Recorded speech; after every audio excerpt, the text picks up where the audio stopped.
전국에서 이 투스를 통해 만나고 계시는 제자 여러분, 흐름 타고 이해하라 곽플로 곽승훈입니다. 자, 우리 함께하는 생명과학 학력평가 해설 강의로 좀 들어가 보도록 할 건데요. 우리 고2 9월 어떠셨나요? 여러분 학력평가 해설 보시기 전에 좀 풀어보고 좀 자신감이 많이 축퇴되거나 좀 많이 이렇게 어려워하시진 않았을까 걱정을 했었는데요. 생명과학은 비교적 좀 난이도가 어렵지 않게 출제가 되었기 때문에 여러분들이 보실 때 그래도 그렇게 많이 힘든 학생은 좀 적었을 거라고 예상은 되었습니다. 자, 일단 1번부터 한번 같이 차근차근 좀 풀어볼 테니까요. 쌤이 뭐 1번부터 20번까지 다 풀어드리긴 하겠지만 여러분들이 보시면서 뭐 필요한 것만 뽑아서 좀 들으셔도 좋겠고, 아니면 전체적으로 어떻게 이 유형이 나오고 있는지 한번 봐주셔도 좋을 것 같습니다. 자, 다음은 생명과학에 대한 학생 A부터 C까지의 발표 내용이 되겠는데요. 자, 제시한 내용이 옳은 학생만을 있는 그대로 한번 골라보도록 할게요. 학생 A는 다양한 생명현상을 연구하는 학문이야. 그치? 생명과학은 다양한 생명현상을 연구해야 하고요. 유전학은 생명과학의 세부 분야 중에 하나라고 나왔는데, 그쵸? 유전이라고 하는 부분은 생명과학의 분야지 뭐 화학의 분야겠습니까? 그죠? 자, 여러 학문 분야와 영향을 주고받으며 통합적으로 발달하고 있다는 것도 생명과학에 있어서 굉장히 중요한 특징이었거든, 얘들아. 그래서 정답이 A, B, C 전부 다 맞기 때문에 5번으로 처리하시면 되겠습니다. 자, 넘어가셔서 2번이고요. 자, 다음은 탄저병 백신에 대한 탐구 과정인데 가설을 세웠네요. 가설이 있다라는 건 벌써 딱 무슨 탐구 방법이 되겠습니까? 얘는 연역적 탐구 방법이 되겠구나. 가설이 있기 때문에 탐구 설계 및 수행 과정을 봤더니 동일한 조건의 양들이래요. 집단 A와 B로 나눠줬고요. 자, A에는 탄저병 백신을 주사했고요. B에는 탄저병 백신을 주사하지 않았대요. 그러면 조작 변인이라고 하는 게 뭐가 되셔야 돼요? 탄저병 백신을 주사하는 그 주사 여부가 지금 A와 B에서 달라지고 있는 부분이니까 탄저병 백신 주사 여부가 조작 변인이 된다고요. 자, 그 다음 이주 탄저병균을 A와 B에 주사한 뒤 탄저병 발병 여부를 확인했으니까 결과를 본다는 얘기잖아요. 그럼 종속 변이는 뭐가 된다? 탄저병 발병 여부가 된다라고도 알아낼 수 있겠습니다. 자, 그래서 지금 이렇게 탄저병 백신을 두는 모습이 출제가 되었고, 결과를 봤더니 A에서는 탄저병이 발생하지 않았고 B에서는 탄저병이 발생을 했대요. 즉 백신을 쏘면, 백신을 주사하면 탄저병 안 나오는 거구나 라고 하는 거를 딱 발견을 냈다는 얘기죠. 자, 그러면 이 탐구 과정에 대해 설명으로 옳은 것만을 골라보도록 하겠습니다. A는 대조군이다. 여러분이 아마 여기에서 많이 좀 낚이지 않았을까 싶은 생각이 드는데, 자, 대조군이라고 하는 건 아무런 실험적인 조치도 하지 않은 걸 대조군이라고 보셔야 돼요. 그치? 근데 이 A라고 하는 거는 백신을 주사하는 실험적인 조치를 했거든요. 그럼 이건 대조군이 아니라 실험군이다 라고 얘기를 해줘야 됩니다, 여러분. 자, 그리고 B가 대조군이다 라고 얘기를 해줘야 돼요. 아무것도 쏘지 않았으니까. 조작 변이는 탄저병 백신 주사 여부다 라고 말씀을 드렸고요. 귀납적 탐구 방법이 아닙니다. 왜? 가설을 설정하고 있기 때문에 정답은 2번으로 처리하시면 되겠고요. 3번. 다음은 식충식물인 파리지옥에 대한 설명입니다. 파리지옥은 접히는 입을 갖고 있습니다. 자, 곤충이 입에 닿게 되면 입이 빠르게 접히고 입의 가장자리에 있는 가시들이 서로 맞물려서 곤충이 도망가기 전에 딱 가둬버려요. 이런 식으로. 그죠? 그럼 이거는 딱 뭐에 대한 반응이라고 얘기할 수 있을까? 닿게 되면 그거에 대한 자극에 대한 반응을 일으켰다는 얘기신 거잖아요. 그러니까 요거는 생물의 특성 중에서도 자극에 대한 반응이구나 라고 알아낼 수 있는 겁니다. 우리가 생물의 특성 다양한 거 공부하셨어요. 뭐 세포로 구성이 되어 있다, 물질 대사를 한다, 그치? 자극에 대한 반응을 한다, 그치? 뭐 항상성이 있다, 이런 것들 다 공부하셨고, 그 다음에 또 어떤 거 공부하셨어요, 여러분? 우리가 뭐 그런 것도 하셨잖아요. 발생을 하고 생장을 한다, 그치? 그 다음에 자손을 남기는 거, 생식과 유전을 뭐 할 수도 있고요. 그죠? 그 다음에 마지막으로 적응과 진화까지 여러분들이 다 공부했던 그 6가지의 생물의 특성 중에 지금 어떤 것들이 나올지 몰라요. 그죠? 근데 지금 이 문제에서는 자극에 대한 반응이 나왔다라고 보실 수 있는 거고요. 그렇다면 자, 1번 식물의 빛에너지를 흡수해서 양분을 합수한다. 이거는 식물의 어떤 양분을 합성하는 얘의 특성을 얘기하고 계신 거예요. 근데 이건 자극에 대한 반응이라고 지금 얘기할 수는 없는 거거든요. 그치? 이거는 물질 대사 얘기하고 있는 거죠. 광합성 과정이기 때문에. 자, 지렁이에게 빛을 비추면 어두운 곳으로 이동한다. 그치? 이게 뭐야? 빛이라는 자극이 왔을 때 어두운 곳으로 이동했다는 얘기니까 이게 자극에 대한 반응이 되겠습니다. 장수푼댕이의 애벌레는 번데기를 거쳐 성체가 된다는 얘기는 뭐예요? 발생이 되시는 거죠. 발생. 번데기를 거쳐서 성체가 되었다. 발생과 생장 얘기하시는 거고, 돌고래는 여러 개의 세포로 이루어진 다세포 생물, 세포로 구성. 정록생명인 어머니로부터 태어난 아들은 정록생명. 이건 뭐가 되셔야 돼요? 유전이 되셔야 돼요. 그지?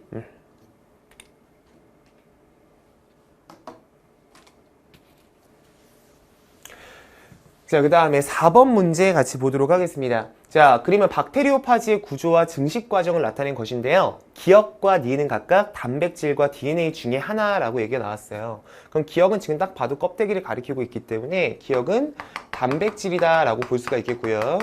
그 다음 니은 같은 경우에는 단백질 안에 들어가 있는 유전 물질이죠. 그러니까 이거는 DNA가 되겠습니다. 박테리오파지는 안에 있는 핵산이 DNA가 들어가 있기 때문에 DNA 바이러스다 라고 얘기할 수도 있고요. 또 세균을 숙주로 하는 바이러스이기 때문에 세균성 바이러스라고도 생각할 수 있겠네요, 여러분.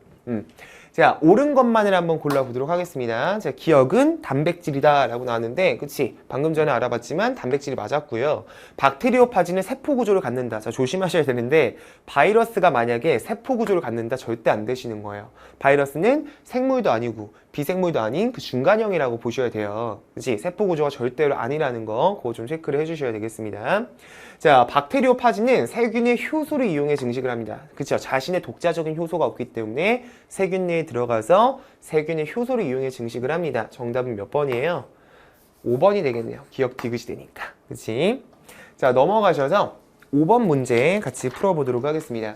그림 가는 사람 몸의 일부를 나는 아미노산이 세포 호흡을 거쳐 분해되는 과정을 나타낸 것이다.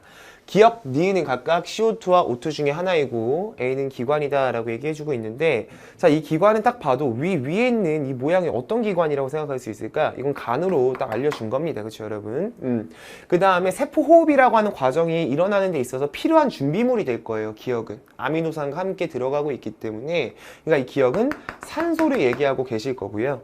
니은 같은 경우에 세포호흡 결과 발생하는 물질을 얘기하고 계신 거거든요. 근데 얘 같은 경우에 CO2가 되셔야 되겠습니다. 그죠? CO2와 물은 항상 나오는 건데, 아미노산 같은 경우에는 N이라고 하는 원소도 가지고 있다라고요. 그렇기 때문에 아미노산 같은 이런 애들은 암모니아와 같은 NH3를 만들어낼 수 있는 거야. 그죠? 단백질만 유일하게 이 세포 결과 암모니아 만들 수 있다 그랬어. 그지? 근데 여기에 간이 또 등장을 했으니까 딱 유추할 수 있지 않니? 딱 봐도 암모니아는 간에서 독성이 약한 누구로 전환된다? 요소라고 하는 걸로 전환이 됩니다. 그죠? 그래서 배설계를 통해 오줌으로 몸 밖으로 이제 나간다 라고 공부를 하셨으니까, 자, 보겠습니다. 기역은 폐포에서 모세혈관으로 확산된다. 지금 기역은 얘들아 뭐였니? 기역이 산소잖아요. 산소라고 하는 건 어디에서 어디로 가셔야 돼요? 폐포라고 하는 곳이 산소가 더 많으실 거고, 모세혈관이 산소가 더 적으실 거야.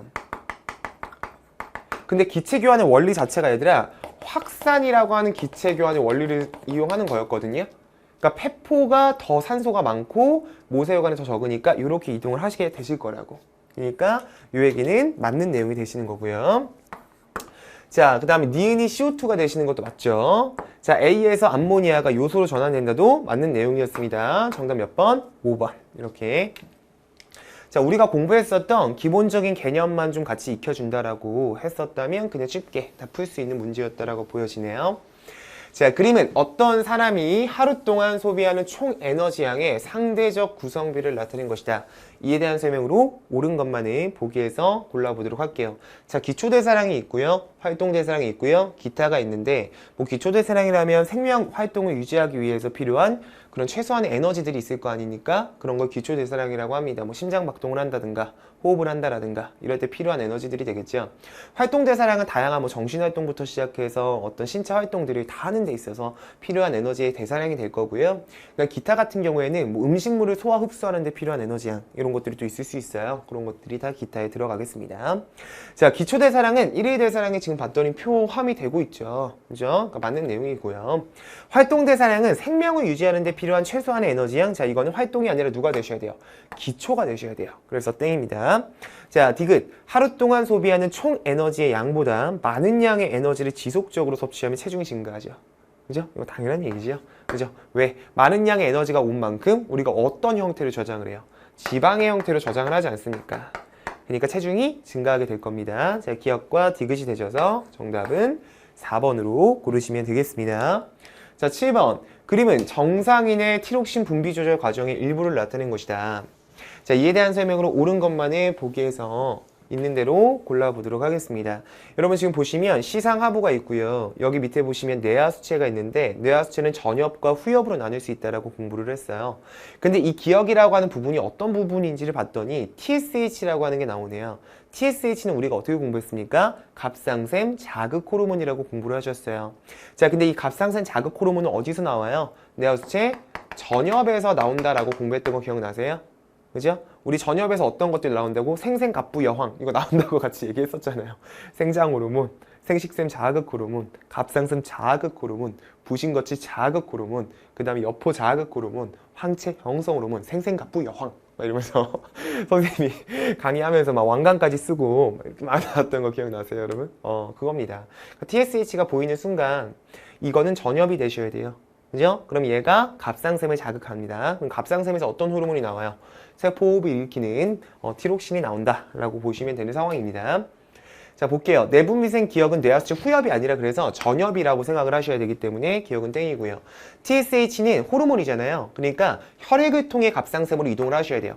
호르몬의 이동 경로는 혈액이 되셔야 되니까. 자, 그 다음 혈액 속 티록신의 농도가 만약 증가를 했대요. 그럼 좀 줄여야 되잖아. 그러니까 어떻게 해야 돼? TRH의 분비가 촉진되면 되겠니? 안 되는 거죠. TRH가 촉진이 안 돼야 억제가 되셔야 돼요. TRH가 억제가 되니까 TSH도 안 나오겠죠. TSH가 안 나오니까 갑상샘도 덜 자극할 거고 그러면 다시 티록신 농도가 정상 수준으로 회복이 될 거란 얘기예요. 그치? 그래서 땡이 됩니다. 정답은 몇 번이라고 보셔야 돼요? 2번으로 보시면 되겠습니다. 그치? 2번. 자, 넘어가셔서 8번 보겠습니다. 그림은 어떤 뉴런에 역치 이상의 자극을 주었을 때 이 뉴런의 축삭돌기의 한 지점에 X에서 측정한 막전이 변화를 나타낸 거래요. 이에 대한 설명으로 옳은 것만 한번 골라가 보도록 하겠습니다. 지금 T1 같은 경우에 얘들아 막전이가 이렇게 올라가고 있는 중입니다. 그 얘기는 얘는 탈분극이 일어나고 있는 중이고요. 그 다음에 T2는 막전이가 내려가고 있기 때문에 얘 같은 경우에는 재분극이 일어나고 있는 과정인 거구나. 그 다음에 T3는 마이너스 70mV의 막전이를 계속 일정하게 유지하고 있는 구간이죠. 그러니까 이거는 분극입니다. 자, 문제를 한번 풀어보겠습니다. 자, T1일 때 X는 탈분극 상태이다. 자, T1은 탈분극 상태가 맞죠, 여러분? 그러니까 이 얘기는 맞는 얘기로 처리를 하시고요. 자, T2일 때 X에서 K 플러스는 칼륨 통로를 통해 세포 안에서 밖으로 확산된다라고 나왔는데 얘들아 항상 우리가 이렇게 세포가 있으면 세포 바깥에 세포막 바깥에는 누가 많다라고 얘기했죠? 바깥에는 나트륨이 많은 거예요. 근데 안에는 항상 칼륨이 많은 거다라고 공부를 하셨거든요. 그럼 칼륨 통로를 통해서 확산이 될 때는 안에서 밖으로 나가셔야죠. 그러니까 안에서 밖으로 나타난다. 맞는 내용 되시고요. 자, T3일 때는 세포막을 통한 나트륨의 이동이 없다. 이거 아니시죠? 우리가 문제 정말 많이 풀었던 거지만 이런 T3와 같은 분극 상태에서도 세포막을 통해 나트륨의 이동이 있어요. 어떤 애들이 있는데 나트륨, 칼륨, 펌프 같은 애들이 있잖아. 그러니까 이동이 있다라고 보셔야 돼요. 정답은 기억 니은 하셔서 몇 번? 3번으로 처리하시면 되겠습니다. 됐을까요? 자, 넘어가서 9번입니다. 그림은 사람 가와 나의 핵형 일부를 나타낸 것이다. 가의 특정 형질에 대한 유전자형은 라지 A, 스몰 A다 라고 얘기하고 있어요. 이에 대한 설명으로 옳은 것만을 보기위해서 골라볼 건데 자, 여러분 보세요. 지금 여기에 라지 A가 있습니다. 그러면 라지 A, 스몰 A의 유전자형을 가지려면 이쪽에 있는 여기 부분에 누가 있어야 될까 얘들아? 스몰 A가 있으셔야 되는 겁니다. 지금 얘네는 대림 유전자거든요. 자, 우리가 공부할 때 대림 유전자는 상동 염색체의 상에 같은 위치에 존재한다라고 공부를 하셨어요. 그러니까 여기에 라지 A가 있으면 어쨌든 요거에 대한 대림 유전자도 여기 위치에 있으셔야 되는데 뭐 부모로부터 둘 다 라지 A를 받는 경우도 있겠지만 얘는 문제에서 아예 유전자형이 라지 A, 스몰 A라고 정해줬기 때문에 여기가 라지 A면 무조건 여긴 스몰 A셔야 되는 거예요. 그죠? 그 다음 좀 주의해야 되는 거, 염색 분체 간에는 이 유전자 구성이 똑같아야 돼요. 염색 분체는 왜냐면 복사분이기 때문에. 그럼 여기가 라지 A면 여기도 뭐야? 응용을 하자면 여기도 라지 A가 되셔야죠. 여기가 스몰 A니까 응용을 하자면 여기도 스몰 A가 되셔야 된다고요, 얘들아. 이것도 우리가 꼭 잘 나와주는 거니까 푸는 김에 같이 한번 좀 기억을 해주시고, 어쨌든 여기는 스몰 A가 오셔야 돼요, 기억에는. 자, 옳은 것만을 한번 골라보도록 하겠습니다. 자, 기억에는 대립 유전자 라지 A가 있다라고 했는데 스몰 A가 있어야 된다라고 말씀을 드렸습니다. 나의 체세포 한 개당 상염색체 수는 44개이다. 자, 나의 체세포 한 개당 상염색체 수는 몇 개? 44개가 되셔야 돼. 왜? 그림은 사람이라고 알려줬어요. 물론 여기가 생략이 되어 있긴 하지만 사람은 EN은 44라고 하는 상염색체에다가 남자면 XY, 여자면 XX의 두 개의 상염색체를 가지시는 거잖아. 그러니까 상염색체는 44개라고 보셔야 되는 거죠. 그러니까 이건 맞는 얘기시고요. 체세포의 핵상은 가와 나가 서로 같다. 체세포면 핵상이 같으셔야죠. 그죠? 둘 다 사람인데. 그래서 니은 디귿 하셔서 정답 몇 번? 4번으로 보시면 되겠습니다.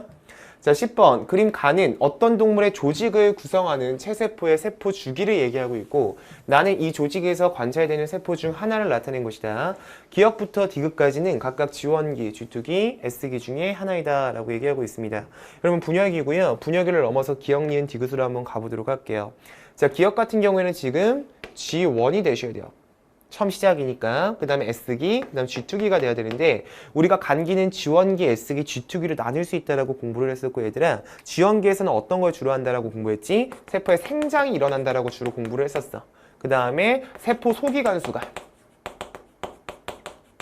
늘어나는 시기가 G1기다라고 공부를 했었고, S기 같은 경우는 신서시스의 약자, 앞에 S라 그랬었죠? 그래서 이거는 DNA의 합성이 일어나는 게 S기다라는 내용도 공부하셨고요. G2기는 이제 분열에 필요한 다양한 단백질 같은 것들을 합성해줘요. 분열에 필요한 물질을 합성한다라고 보시면 돼요. 이 단백질은 보통 뭐 방추사를 형성하는 단백질을 합성한다. 이렇게 좀 잘 나오니까 그런 것들이 각각의 역할이었다라는 것도 좀 기억을 해봅시다.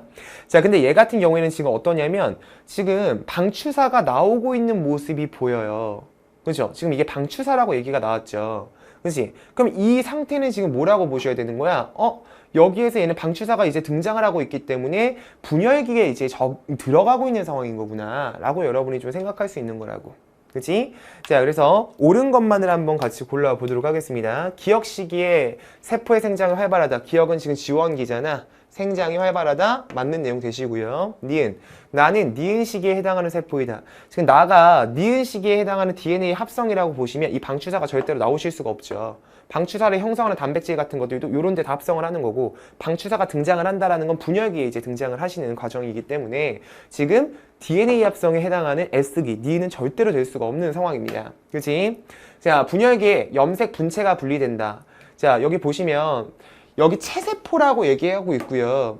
이 체세포의 세포 주기 자체가 분열기에 분열기가 한 번밖에 없어요. 만약 분열기가 두 번이 있다 그러면 이건 생식세포 분열이에요. 근데 분열기가 한 번만 있다라는 건 이건 체세포 분열이라는 걸 명확하게 알려주고 있는 거거든요. 그러면 지금 분열기에는 체세포 분열에서 누가 분리되는 거야? 후기에 염색 분체가 분리된다라고 우린 공부를 했거든. 기억나시죠? 그래서 기억 디귿 되시기 때문에 정답 3번 되시면 되겠습니다, 여러분. 됐을까요? 오케이. 그렇게 체크하시면 되겠고요.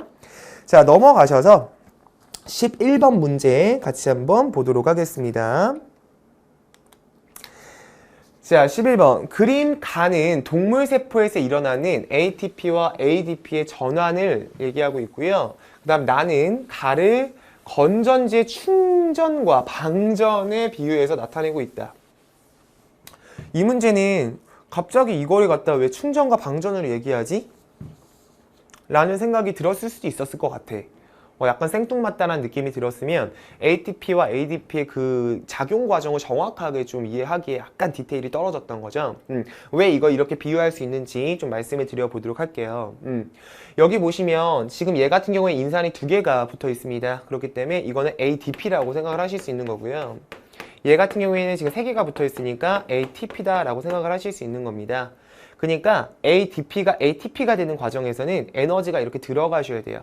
그럼 들어가서 그만큼의 에너지를 고에너지 인산 결합을 통해서 이렇게 저장을 하고 있다라고 생각을 하시면 되는 거예요. 그죠? 들어온 에너지가 있으니까 오히려 이렇게 이 에너지 이 사이에 저장을 해놓고 있다고. 그랬다가 이 ATP라는 물질을 평소에 우리가 가지고 있어. 가지고 있다가 내가 어떤 이렇게 소리를 내고 강의를 해야 되고 뭔가 막 이렇게 달리기를 해야 되고 어떤 생명 활동을 해야 돼. 그럴 때는 에너지가 필요하잖아. 필요한 에너지를 써야 되면 에너지가 나와야 되니까 이거를 다시 어떻게 바꿔줘요? ATP로 바꿔주는 거예요. 그러면 이게 떨어져 나가면서 에너지가 방출이 된다고요, 얘들아. 응? 그래서 이게 떨어져 나가는 과정 중에 에너지가 밖으로 나가니까 이 에너지를 이용해서 생명활동을 해준다라고 보시면 돼. 그럼 지금 여기에서 충전된 건전지가 방전된 건전지가 된다는 건 충전이 됐다는 건 내 몸에 저장을 하고 있다는 얘기인 거잖아. 그러니까 이게 ATP야. 그랬다가 ATP가 되면 요 과정에서 우리가 에너지를 쓰는 거니까 요게 되는 게 지금 요 화살표라고. ATP가 되는 게. 그 다음에 ADP를 다시 충전한다는 게 ATP가 되는 과정으로 문제에서 설명을 하고 있는 거예요. 됐어요? 자, 보겠습니다. 옳은 것만을 한번 골라볼게요. 기억은 고에너지 인산결합을 형성하는 데 이용된다. 기억은 고에너지 인산결합을 형성하는 데 이용이 되시겠죠? 그래서 맞는 내용이고요. 자, 니은.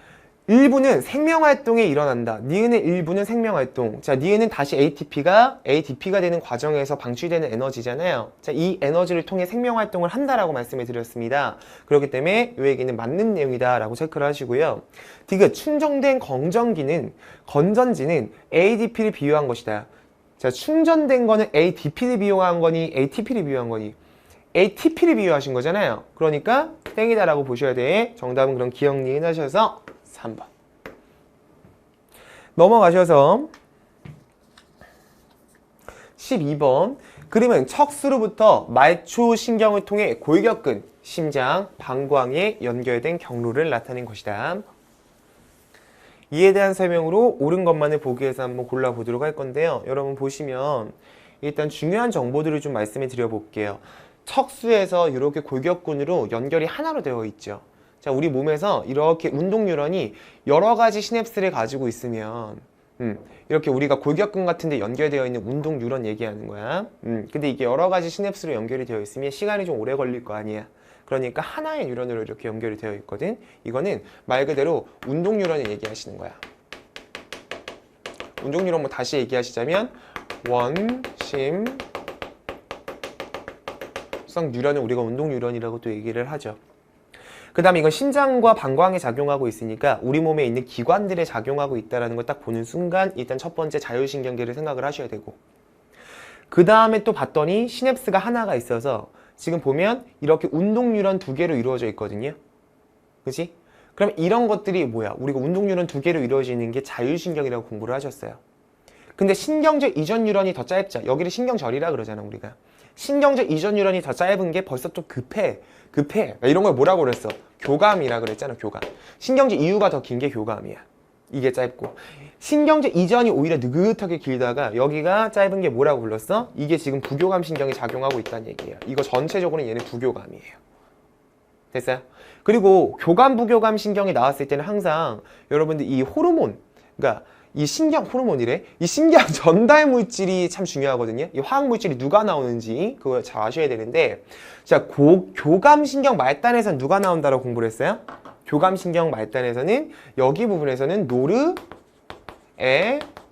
피, 네프린이 나온다. 공부했고요. 나머지 여기에서는 누가 나와? 이 세 부분에서는 다른 게 나오죠. 누가 나오시는 거야? 이 세 부분에서는 아세틸 콜린이라고 하는 화학 물질이 나오는 거였죠. 신경 전달 물질이. 자, 그래서 여러분들 A는 척수의 후근을 통해 나온다라고 나왔는데 A는 지금 운동 뉴런입니다. 자, 척수는요. 후근에는 누가 연결되어 있어? 감각 뉴런이 연결되어 있으셔야 돼. 그 다음에 전근에 누가 연결되어 있는 거야? 운동 뉴런이 연결되어 있으시는 거야. 그래서 뒤로 들어와서 앞으로 나간다. 막 이러면서 쌤이 설명을 했던 거 기억나시죠? 그러면 요거는 후근이 아니라 전근이에요. 운동 뉴런이기 때문에. 자, 그 다음에 비의 말단에서 분비되는 신경 전달 물질은 노르에피네프린이다. 자, 비의 말단, 얘를 얘기하는 거잖아. 여기에서의 말단에서는 노르에피네프린이 나오는 거 맞죠? 그러니까 요 얘기는 오케이. 자, C가 흥분하면 방광이 확장된다. 자, C는 지금 뭐였어요, 여러분? 얘는 부교감 신경을 얘기하시는 거죠? 부교감 신경이 흥분하면 방광이 확장하는 거야, 수축하는 거야? 부교감 신경은 방광이 수축하는 거야. 그치, 얘들아? 그래서 요거는 땡이 된다라고 보셔야 돼. 자, 그리고 정답이 2번으로 보시면 되겠고요. 여러분, 이 디귿과 같은 보기를 보면서 딱 느끼시죠? 아, 각각의 교감 신경과 부교감 신경에 따라서 우리 몸에 있는 기관들이 어떻게 달라지는지, 뭐 동공부터 심장, 호흡운동, 소화, 방광 등등, 침분비 등등 이런 것들이 어떻게 달라지는지를 우리가 공부했던 내용도 꼭 잘 다시 한번 가지고 계셔야 된다는 얘기예요. 그죠? 자, 그 다음에 13번 문제 같이 보도록 하겠습니다.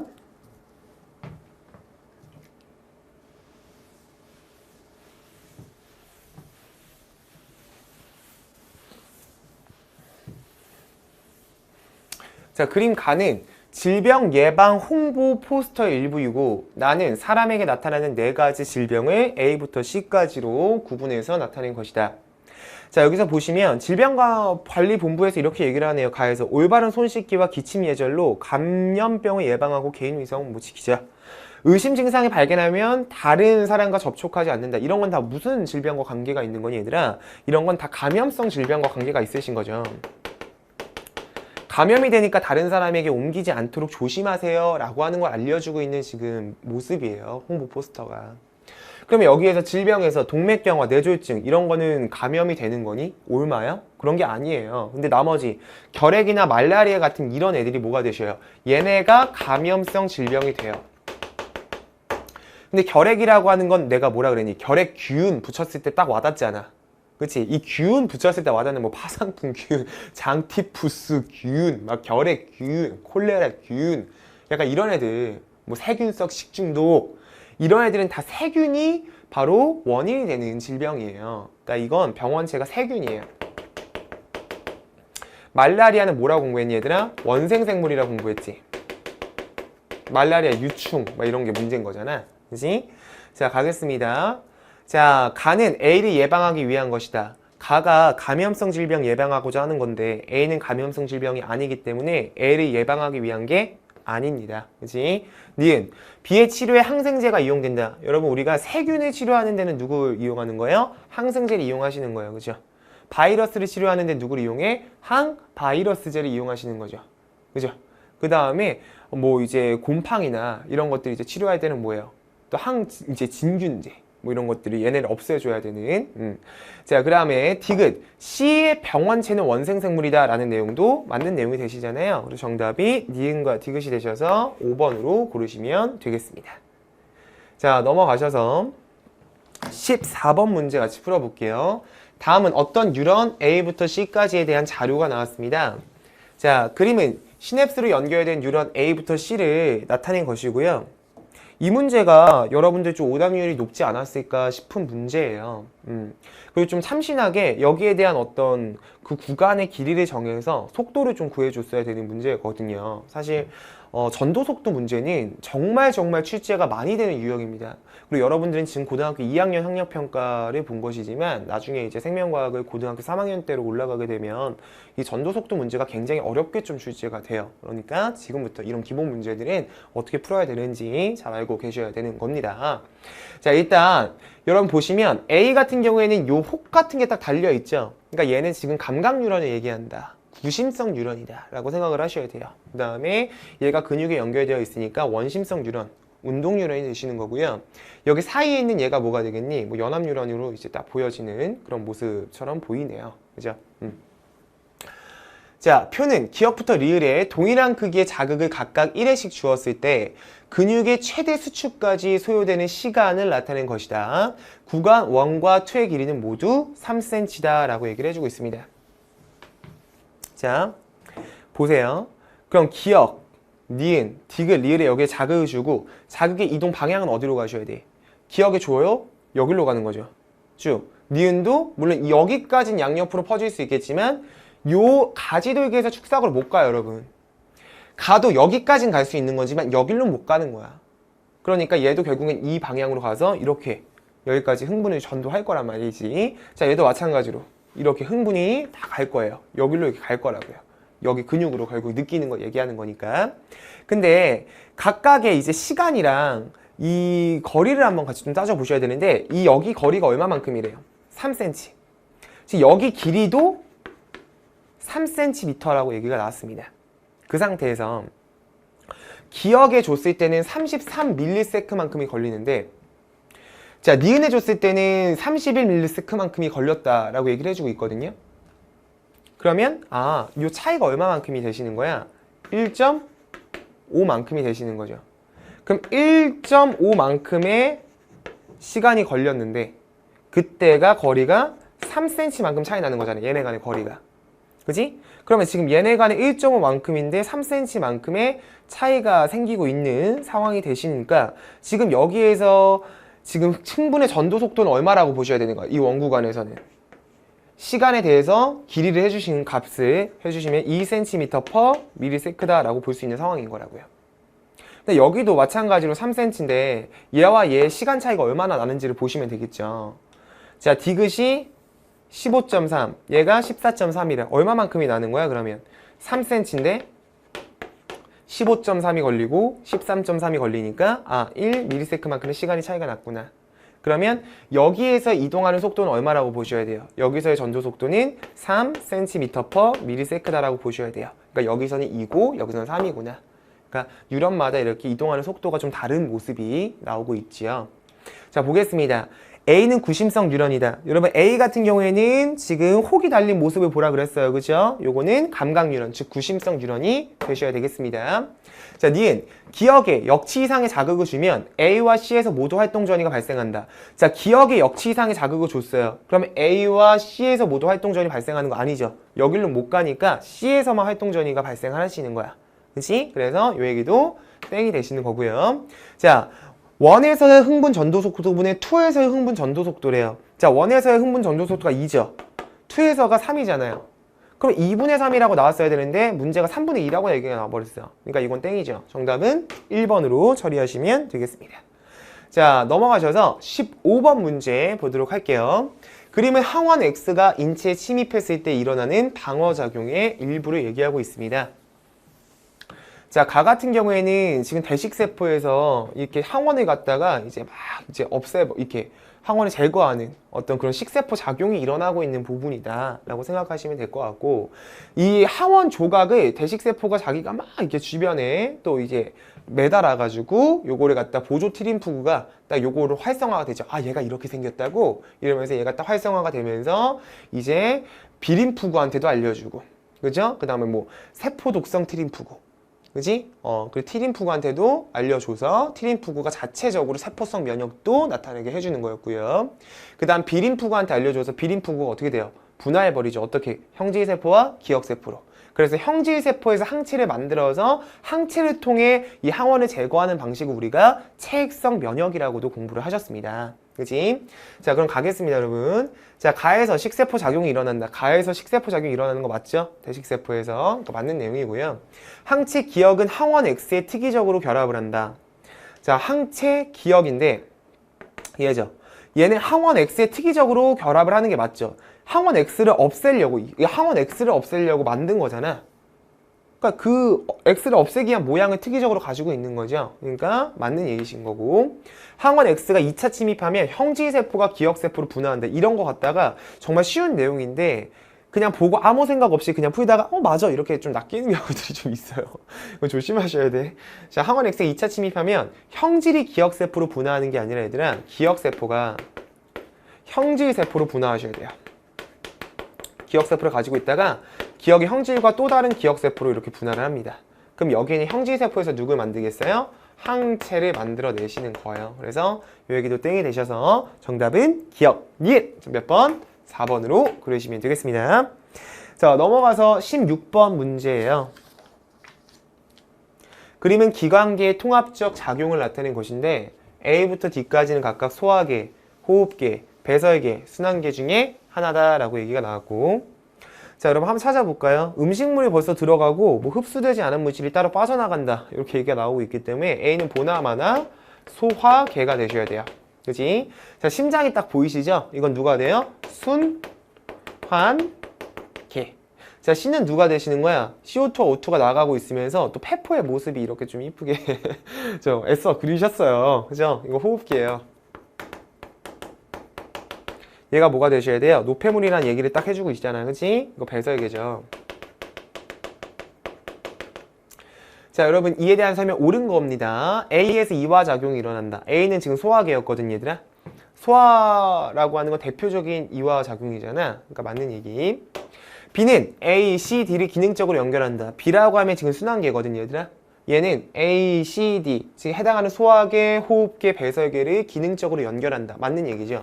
자, 우리 몸에 있는 이런 기관계들은 누구를 중심으로 모여있다라고 하셔야 되냐면 순환계를 중심으로 모여있다라고 하셔야 돼요. 왜? 순환계가 이제 온몸에 피를 이렇게 도는 거잖아요. 그러니까 운반의 역할을 하는 거잖아요. 물질의 운반을. 그러니까 순환계가 없으면 운반을 못 해주잖아, 서로 간에. 그러니까 제일 중심적으로 있어서 기능적으로 연결해주는 역할을 한다. 맞는 내용이고요. D에서 항이뇨 호르몬이 분비된다. 요거도 좀 조심하셨어야 됐어요. 아마 이것 때문에 틀린 친구들도 좀 있을 것 같은데 항이뇨 호르몬은 어디서 나오는 거야, 얘들아? 기억나니? 뇌하수체의 후엽에서 항이뇨 호르몬이 나온다라고 공부를 했습니다. 그렇기 때문에 지금 이 배설계 자체에서 항이뇨 호르몬이 분비된다라는 내용은 틀렸어요. 그죠? 여기 애설애잖아, 애설. 그지? 이거 땡이라고요. 그래서 뇌하수체 후엽이 되셔야 되기 때문에 땡입니다. 정답 기억 니은 3번입니다.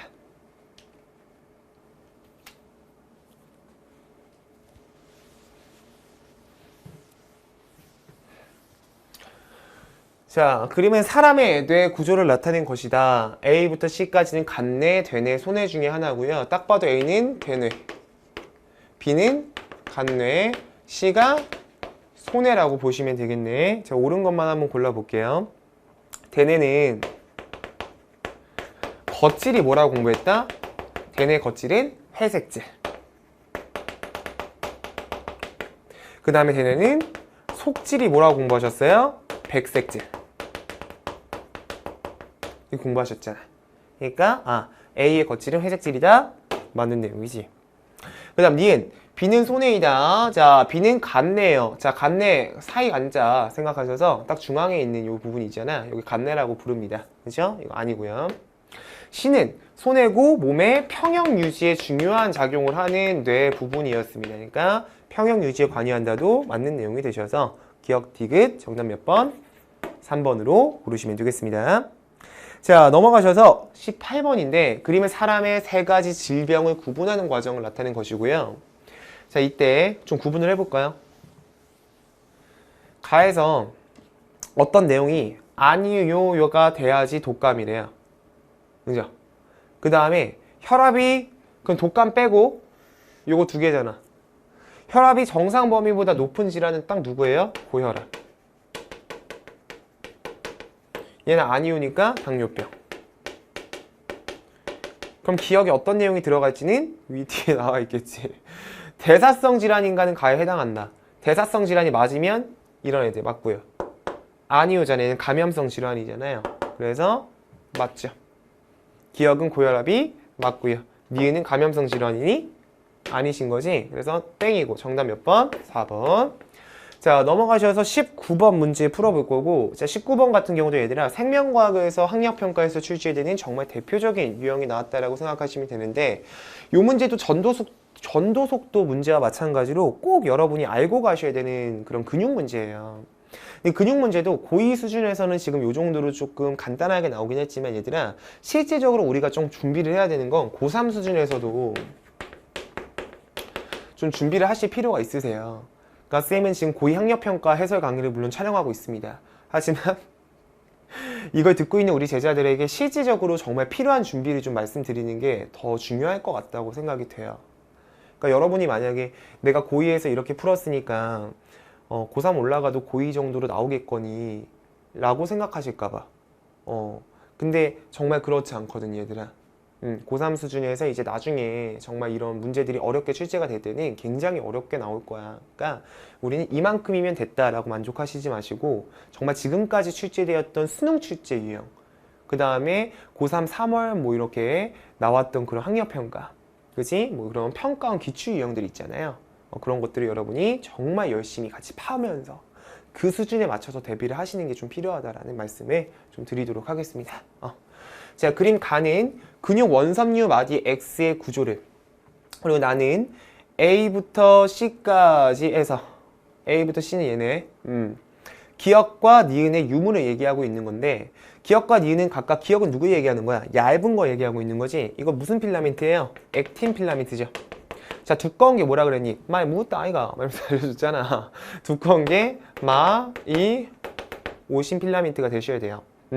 자, 그럼 그 상태에서 A부터 C까지가 누군지를 봤더니 생명과학에서 꼭 나와주는 문구가 나왔어. 이런 식으로 나오잖아, 항상. A부터 C까지는 각각 X의 A 대 H 대 I 대에 해당하는 부분 중 하나이다 라는 얘기 정말 잘하거든요. 그러니까 이거 맞추시면 돼요. 그러니까 문제에서 이걸 맞추고 가야 된다는 걸 좀 보셔야 되고, 그럼 추론을 하셔야지. 이 표를 보시면서. 자, 일단 여러분 추론 방법을 좀 알려드릴게요. 순서가 있겠지. 물음표가 있으면 얘네를 갖다 먼저 추론하기가 어려워, 얘들아. 그럼 우리가 추론을 할 때는 OX가 나와 있는 얘를 갖다 먼저 보셔야 되고, 자, 기억이 지금 액틴 필라멘트인데 액틴이 있으면서 마이오신이 없는 부분이라고 나왔잖아. 그럼 이건 분명히 누가 돼야 되는 거야? I대가 돼야 되는 거야. 그럼 자동으로 얘 같은 경우에는 누가 없는 거니? 액틴이 없는 부분이죠. 액틴이 없는 부분이면 나머지 I대 없고 A대 아니면 H대인데 액틴이 없다는 얘기니까 이건 H대가 되셔야 돼요. 그 다음에 액틴이 있어요. 근데 마이오신도 있어야 되겠다. 왜? 얘는 무조건 A대니까. 그치? 이거 중에 하나라고 알려줬으니까. 가겠습니다. 자, 기억은 액틴 필라멘트가 맞고요. 전자현미경으로 관찰하면 A보다 C가 밝게 보인다. 자, A와 C를 비교하시면 A는 I 되고요. C는 A 됩니다. 자, I대는 액틴만 있기 때문에 좀 얇아요. 그러니까 이게 좀 밝아 보여요. 근데 A대는 마이오신이랑 액틴이 다 있는 거죠. 그러니까 얘가 제일 어두워 보여요. 그래서 A보다 C가 밝게 보인다는 말 자체가 틀리신 거라고요. 그지? 자, 그 다음 X의 길이분의 C의 길이라고 나왔는데 근육이 수축했을 때보다 이완했을 때가 크다. X는 누구 얘기해? 근육 원섬유 마디를 얘기하죠. 즉 근절을 얘기합니다. 자, 그럼 그 상태에서 X의 길이는 수축을 해볼게. 수축을 한다는 건 줄어들으셔야 돼요. X의 길이가. 근데 C의 길이라고 하는 건 A대죠. 얘들아, A대의 길이는 정말 중요했는데 수축을 하든 이완을 하든 변화가 있는 거야, 없는 거야? A대의 길이는 변화가 없으세요. 수축을 하든 이완을 하든. 그럼 봐봐. 얘는 그대로인데 수축을 하면 분모가 작아지죠. 분모가 작아지니까 수축을 했을 때가 요 값이 전체적으로 어떻게 된다는 얘기야? 커진다는 얘기죠. 근데 수축했을 때가 큰 건데 수축을 했을 때보다 이완했을 때가 크다라고 얘기했죠. 그러니까 땡인 거지. 정답 몇 번이니? 1번밖에 안 되겠다. 기억밖에 안 돼서. 됐어? 이렇게 고르시도록 하겠습니다. 자, 넘어가셔서 20번입니다. 그림 가는 어떤 사람의 감수 분열 과정 일부를, 자, 나는 세포 기역부터 디귿을 나타내고 있는데요. 자, 기역 디귿은 각각 가의 세포 B부터 D까지 중에 하나고, 세포 A와 기역 디귿에는 5번과 13번 염색체만을 나타냈다. 그러니까 사람이니까 사실은 23쌍의 상동 염색체가 있겠지만 5번의 상동 염색체 한 쌍이랑 13번의 상동 염색체 한 쌍만을 나타냈다라는 걸 지금 표현하고 있는 거예요. 그러니까 염색체가 몇 개예요? 4개밖에 없으신 거죠. 이걸 보면서 얘들아, 상동 염색체가 2쌍이 있다라고 보셔야 되는데 이걸 갖다 그냥 N이 4라고 생각하는 친구들이 있어요, 가끔. 색깔이 다르니까 색깔도 똑같아야 되는 거 아니에요? 라고 이제 좀 긴장을 해가지고 괜히 이제 좀 헷갈려 하는 경우들이 있는데, 크기와 모양이 같으면 상동 염색체죠, 여러분. 자, 보시면 요거랑 요거, 그죠? 얘랑 얘가 크기와 모양이 같아요. 그러니까 이건 상동 염색체 한 쌍씩을 얘기하는 거예요. 사람의 5번, 13번 어쨌든 쌍으로 존재하고 있을 거니까. 그치? 자, 그럼 그 상태에서 얘네가 나눠져 보겠습니다. 그럼 이거는 지금 얘네가 상동염색체끼리 접합해서 이가염색체를 형성했다가 후기 때 상동염색체가 분리되는 과정을 얘기하고 계신 거거든요. 자, 그럼 어떤 상태로 좀 얘기를 하셔야 될까? 예를 들어서 이런 식으로 5번 염색체가 이렇게 붙어 있었다라고 해봅시다. 그리고 13번 염색체도 한번 붙어 있다라고 해볼 건데 어떻게 좀 붙어 있다라고 보셔야 될까? 뭐 이런 식으로 형성을 했다고 해봅시다. 얘네가 이제 나뉘어 찢어 들어가셔야 되죠. 그럼 나뉘어 찢어 들어간다라는 건 요거 하나 요거 하나가 이제 한 세포로 들어가고 요거 하나 요거 하나가 한 세포로 들어간다는 얘기인 거잖아. 나뉘어 들어가는 거니까. 자, 그러면 여러분 조심하셔야 되는 게 여기나 여기에 들어가는 구조가 같은 거 두 개가 이렇게 존재하고 있을 수 있는 거니 없는 거니? 없는 거야. 하나가 크면 하나는 작으셔야 돼, 무조건. 지금 상황에서 분리가 될 때 상동이 염색체에 분리가 있는 거니까 일단 그거를 좀 기억을 해주시고, 그러면 최종적으로 다 분리가 된 게 C랑 D잖아요, 그죠?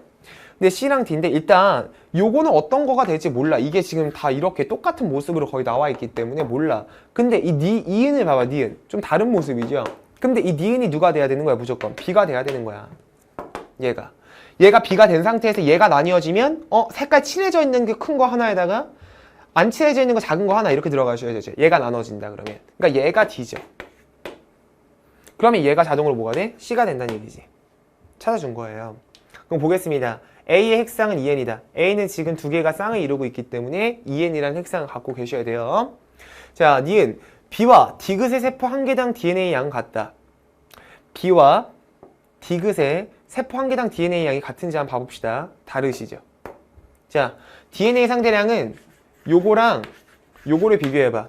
이거는 지금 염색체, 얘도 염색체인데 얘는 염색 분체가 보이시죠? 염색 분체가 보이는 요 형태가 DNA 상대량이 2배만큼 있다라고 보셔야 되는 상황이에요. 그러니까 이게 지금 DNA 상대량이 같다라고 보시면 안 돼요. 얘네는 염색체 수만 똑같지 DNA 상대량은 얘가 2배라고 보셔야 되는 거라고. 그래서 이게 땡이죠. 자, C는 기억이다. 자, C 같은 경우에는 티귿인데 기억이 아니라 그렇기 때문에 땡이 되셔야 됩니다. 정답 몇 번이니? 1번 이렇게 찾아주시면 되겠습니다. 됐을까요? 오케이. 자, 이렇게 하셔가지고 이번 고2 9월 학력평가 해설 강의를 마무리 지으려고 합니다. 여러분들 아마 보시면서 실수로 아깝게 틀렸다, 아니면 정말 생명과학을 좋아하고 또 쌤이랑 열심히 플로우 강좌를 통해서 또 공부했던 친구들이라고 한다면 아마 50점 만점이 맞지 않았을까 하는 그런 개인적인 기대를 좀 갖고는 있는데, 그게 아니었다 하더라도 여러분 쌤이 더 열심히 알려드리도록 하겠습니다. 여러분 50점 만점을 목표로 항상 우리가 공부를 하고 있기는 하지만 때로는 뭐 내가 원하는 점수가 안 나올 수도 있을 것 같아요. 근데 그걸 가지고 너무 좀 상심해하는 친구들이 가끔 쌤도 이제 현장에서 보고 하긴 했었는데 너무 상심해 하시지 마시고요. 지금 정말 잘하고 계신 거니까 여러분의 노력이 절대로 배신하지 않을 거야. 그러니까 정말 끝까지 최선을 다해서 지금처럼 잘 해주시면 되겠습니다. 우리 제자들 응원합니다.